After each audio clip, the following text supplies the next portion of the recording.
কৃপা, the Lord has field the house.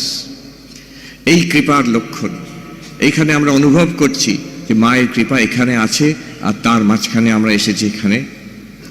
তিনি দুটি সুন্দর সুন্দর topic, he has selected two beautiful topics আজকে সকালের জন্য ছাত্ররা যখন এসেছিল, and for this evening session, এই আফটারনুন সেশনের জন্য। সকালে ছিল নতুন জীবনের খোঁজে, it's very aptly chosen for young people. And আজকে এখন যে এই আফটারনুনে we have this topic that মন নিয়ে কথা, মনের কথা। That is true.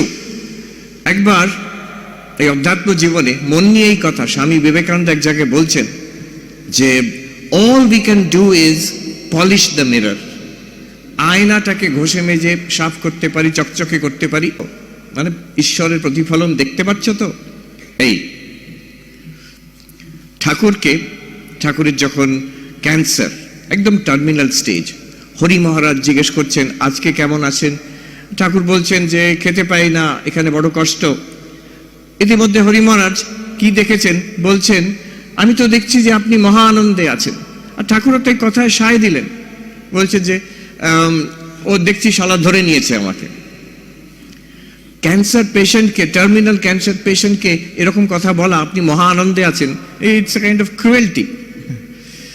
আমার মনে আছে আমেরিকাতে একবার একজন খুব নামকরা ডাক্তার, তিনি ক্যান্সারের স্পেশালিস্ট, পাকিস্তানের ডাক্তার, ওখানে সেটেলড ভদ্রমহিলা, খুব নামকরা ডাক্তার। তিনি বললেন যে আমি তো ক্যান্সারের পেশেন্টদের দেখি, আর আমার দাদা হচ্ছে কার্ডিওলজিস্ট, উনি হার্টের রোগীদের দেখেন। তা আমার বয়স্কা মা যখন আসেন বেড়াতে এখানে, তা আমরা বেড়াতে যাই একসঙ্গে, আমার দাদার পেশেন্টরা এসে হ্যান্ডশেক করেন, থ্যাংক ইউ ডক্টর। অনেক সময় দেখা হয় যে আপনি আমাকে ট্রিটমেন্ট করেছিলেন, আমি সুস্থ হয়ে উঠেছি। তা আমার মা আমাকে জিজ্ঞেস করলো, হ্যাঁ রে, তোর পেশেন্ট তো কোথাও দেখি না। আর আমি বলছেন, খুব দুঃখ করে বলছেন, আমি কিভাবে বলবো, কিভাবে বোঝাবো, my patients are all dead or dying. যে ক্যান্সারে এত মারাত্মক রোগের মধ্যে ঠাকুর কি করে মহা আনন্দে থাকতে পারেন। তো এই হচ্ছে যে মন নিয়ে কথা। পরবর্তীকালে এইটা তো আমরা জানি এই ঘটনাটা, কিন্তু পরবর্তীকালে একদিন দুদিন পরে হরি মহারাজ আবার গিয়ে জিজ্ঞেস করছেন, ওনার সন্তুষ্টি হয়নি, আর একটু স্পেসিফিক্যালি এনকোয়ারি করছেন। একটু স্পেসিফিক্যালি ইজ এনকোয়ারি, কি হলো সামথিং, এখানে তো নয়, অন্য কোথাও একটা,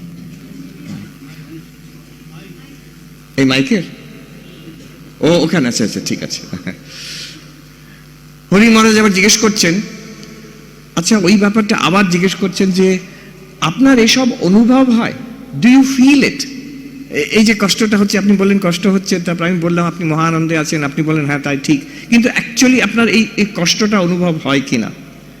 তখন ঠাকুর বলছেন, ও তোমার কি কথা গো, শরীর কি কখনো সাধু হয়? মনই সাধু হয়। এটা একটা খুব ইন্টারেস্টিং সূত্র। এটা শুধু যে জ্ঞানের পথে, বেদান্তের পথে নয়, ধ্যানের পথে, ভক্তির পথে, কর্মযোগের সেবার পথে, যে কোনো পথে, যে কোনো মতে, যে কোনো ধর্মে, যে কোনো রকমের আধ্যাত্মিকতা আছে, এই সূত্র ঠাকুর ধরিয়ে দিচ্ছেন। শরীর কি কখনো সাধু হয়? মনই সাধু হয়। মন নিয়েই আমাদের সাধনা। একবার ভগবান বুদ্ধকে জিজ্ঞেস করা হয়েছে, একজন ভিক্ষু জিজ্ঞেস করছেন, আচ্ছা আমার একটা প্রশ্ন আছে। তখন বৌদ্ধ সংঘের স্থাপনা হয়ে গেছে, ভগবান বুদ্ধের বয়স অনেক বেড়েছে। উনি জিজ্ঞেস করছেন, কি প্রশ্ন? আচ্ছা আপনি তো বলেছিলেন জগতে দুঃখ আছে, দুঃখ যেমন যে জরা, রোগ, মৃত্যু, old age, disease, death, sorrow is there in the world. আর এই মৃত্যুর, এই দুঃখের হাত থেকে নিস্তার আছে, বোধি লাভ করলে, সাধনা করলে, বোধি লাভ করলে দুঃখের পারে যাওয়া যায়। হ্যাঁ বলেছিলাম, তোমার প্রশ্ন কি? তো আমরা তো আপনার কথা মতন চলছি, আপনি যেমন শিখিয়েছেন আমরা সাধনা করছি, কিন্তু আমাদের মধ্যেও, আমরাও তো বৃদ্ধ হচ্ছি, আমাদেরও তো রোগ শোক হচ্ছে, আমাদের মধ্যেও তো কয়েকজন মারা গেছে।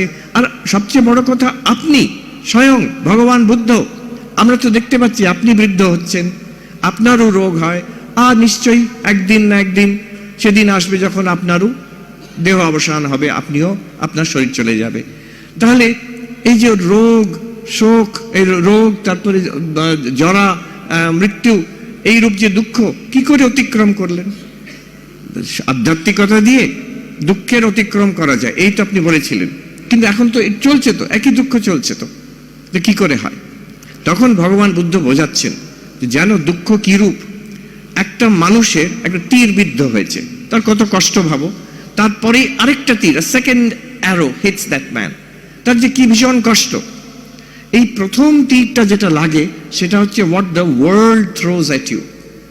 বয়স হচ্ছে, শরীর খারাপ হচ্ছে, বাইরে হয়তো দারিদ্র, পার্সোনাল রিলেশনশিপ প্রবলেমস, অনেক রকম সোশ্যাল প্রবলেমস, সাইকোলজিক্যাল প্রবলেমস, অনেক রকম। এটা হচ্ছে প্রথম তীর, what the world throws at you. দ্বিতীয় তীরটা সেটা হচ্ছে ইয়োর রিয়াকশন, আমাদের যে রিয়াকশন যেটা হয়, আমার এই ঘটনা ঘটছে, তাতে how do I handle it, how do I manage it, that's the second arrow. আর উনি বলছেন, ভগবান বুদ্ধ বলছেন, মানুষের আসল কষ্ট কিন্তু ওই দ্বিতীয়টাতে হয়। আর আমি যেটা তোমাদের শেখাচ্ছি, এটাতে ওই দ্বিতীয় তীরের যে দুঃখটা, কষ্টটা, সেটা চলে যাবে। প্রথমটার বিষয়ে আমি কিছু করতে পারবো না। এই ভগবান বুদ্ধের কথা যে আধ্যাত্মিকতা কি করে। প্রথমটা হচ্ছে সংসার চলছে, এটা আমাদের যে আগেকার কর্ম সেই প্রবাহে চলছে। স্বামী বিবেকানন্দ বলছেন, good good, bad bad, and none escape the law. Whosoever wears the form wears the chain too. কর্মের গতি, ভালো কর্মের ফল ভালো, মন্দের মন্দ, আর কেউ এটাকে আটকাতে পারবে না। আমাদের যখন আমরা শরীর ধারণ করেছি, এটা ওই কর্মের প্রোডাক্ট, তার জন্য আমাদের জীবনে অনেক রকম ঘটনা হয়ে যাচ্ছে। এটা ওই প্রথম তীরটা। কিন্তু বলল যে pain cannot be avoided but suffering is optional. জীবনে উথল পুথল থাকবে, কিন্তু দুঃখের থেকে ত্রাণ পাওয়া যায় ভেতরে, সেই কথাটা বলছেন স্বামী বিবেকানন্দ। বলছেন তাহলে যদি কর্মের বন্ধন, তাহলে আমরা অসহায়, তাহলে আধ্যাত্মিকতা কি করতে পারে? তখন স্বামীজি বলছেন, but far beyond name and form is atma never free, know thou art that sannyasi bold, say Om Tatsat Om. এই শরীরের পারে, এই মনের পারে, এই প্রথম তীরের যে আক্রান্ত, তার পারে আত্মা চিরমুক্ত। তুমি বলো, তুমি আমি সেই তত্ত্বমসি, তুমি সেই হে সন্ন্যাসী বীর।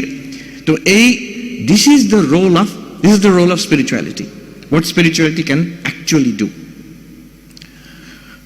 আমি এই কলকাতাতেই একটা মেডিকেল কনফারেন্স অনেক 20 বছর আগে হয়েছিল, তো তাতে একটা সেশন ছিল, মেডিকেল কনফারেন্স যেমন হয় বিশাল, অনেক ডাক্তাররা, অনেকগুলো সেশন চলছে একসঙ্গে। একটা সেশন ছিল টক থেরাপিজ অন পেইন।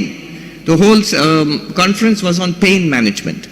তো সেই টক থেরাপি যেটা, সেই কনফারেন্সে আমার একটা বক্তব্য ছিল। তখন সেখানে আমার মনে আছে একজন ডাক্তার দেখালেন পেইন, মানে ওখানে বলছেন ক্রনিক পেইন, যে পেইনটা কন্টিনিউয়াসলি থাকে, সেই পেইন উনি দেখাচ্ছেন 3টে কনসেন্ট্রিক সার্কেল। মাঝখানে সার্কেলটা লিখলেন 20%, তারপরে আবার 40%, আর একটু কিছু বেশি, মানে মোটামুটি 80% বাইরে, আর ভেতরে মাঝখানে 20%।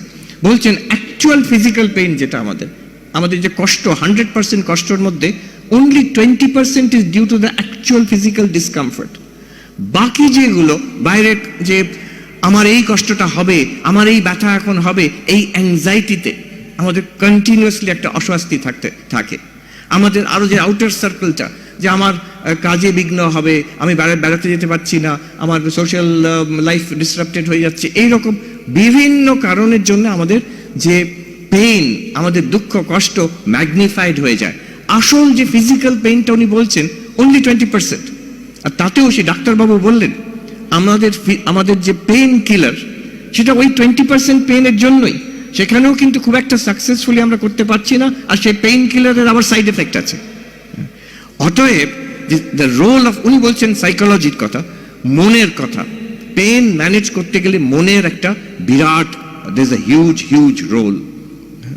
একটা কথা আছে, মিল্টন যে কবি, the mind in its own place can turn a heaven into hell and a hell into heaven. মন নিজের থেকেই স্বর্গকে নরক করে দিতে পারে, নরককে স্বর্গ করে দিতে পারে। আমাদের নিজেদের ব্যবহার, চিন্তা ভাবনা, তার দ্বারা আমাদের একটা আবহাওয়া, we create an atmosphere around ourselves, তার থেকে বেশি কষ্ট পাই আমরা। ভগবান বুদ্ধ ঠিক বলেছেন, আমাদের রিয়াকশন থেকেই আমাদের কষ্টটা বেশি হয়। So what spirituality can do is to help us to manage the mind, যাতে আমাদের ওই দ্বিতীয় তীর থেকে যে কষ্টটা হয়, we can overcome that.